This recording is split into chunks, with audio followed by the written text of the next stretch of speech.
180 km nga kryeqyteti i Shqipërisë, në fshatin malor të Thethit në Dukagjin, gjendet një nga monumentet më unikale të malësive të Shqipërisë, Kulla e Ngujimit. Ajo është e vetmja kullë e këtij lloji në të gjithë veriun e vendit që ka mundur të rezistojë korrave dhe që vitet e fundit është restauruar në kujdesin e monumenteve të kulturës të Shqipërisë dhe Mbretërisë së Bashkuar të Norvegjisë.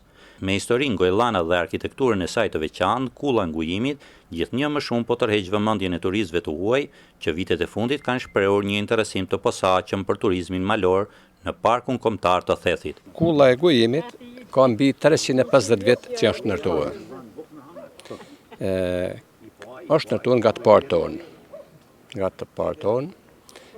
Kryesisht ka kënd, domethënë për të pajtuar njerëzit që kanë pas konflikt me njëri tjetrin, punë i javë, 2 javësh, janë mbledh paria e katonit, kanë vendosur domethënë paqen, pajtimin mes njëri tjetrit, edhe kanë shkuar në shtëpitë e veta. 70 vjet kalojnë që nuk është përdorur për kujim. Tashti kjo kullë përdoret vetëm për vizitorë që vinë e shohin. Kulla e Ngujimit është dëshmi e traditës zakonore të malësorëve të veriut të Shqipërisë, traditë kjo e lidhur ngushtësisht me kanunin e Lek Dukagjinit dhe përpjekjet për të ruajtur identitetin kombëtar në periudhat e gjata të pushtimit. Pronari i Kullës së Ngujimit, Marko Qeku, thotë se që nga gjysma e shekullit të kaluar, kanuni i Lek Dukagjinit ka ardhur duke lëshuar terren për të zëvendësuar me ligjet e shtetit edhe në zona të thella malore siç është Thethi. Veprohet sipas ligjeve që ka shteti. Më tepër se sa e kanonit. Ajo është as një apo çfarë të mund të as 5% nuk është e kanonit. Kanoni ka pas të mirat e veta, po ka pas edhe dobësitë e veta. Për sa i takon marrëdhënieve për shembull burr, grua, për sa i takon djalë, vajzë, për sa i takon drejtave të njerëzit, edhe shumë të tjera. Domethënë ka pas mangësi.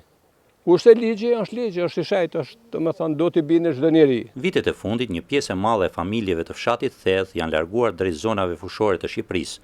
Vetëm 20 familje vazhdojnë të qëndrojnë gjatë gjithë vitit në Theth, fshat ky ku njerëzit jetojnë në harmoni me natyrën, traditën e tyre kulturore dhe me njëri tjetrin. Marko Qeku thotë se historia dhe tradita po i ndihmojnë sot banorët e Thethit për të jetuar në paqe me njëri tjetrin dhe për të zhvilluar turizmin familjar. Këto janë gjëra historike, domethënë ne ato zakone, tradita që ka pas zona, domethënë jam i lumtur në gjumë që nuk përsëriten, domethënë për sa i takon ngjarjeve, kurse për të tjerat janë pozitive, janë shumë të mira. Marrëdhëniet sot për shembull në fshatin Theth janë jashtëzakonisht mira me njëri tjetrin. Pranë Kullës së Ngujimit, familja Koqeku ka ndërtuar banesën e saj, që është një nga 13 shtëpitë pritëse në Theth për turistët që vijnë nga gjithë bota. Por Kulla e Ngujimit mbetet destinacioni më tërheqës që thuajse çdo ditë të vitit vizitohet nga 20 deri në 30 turistë të huaj.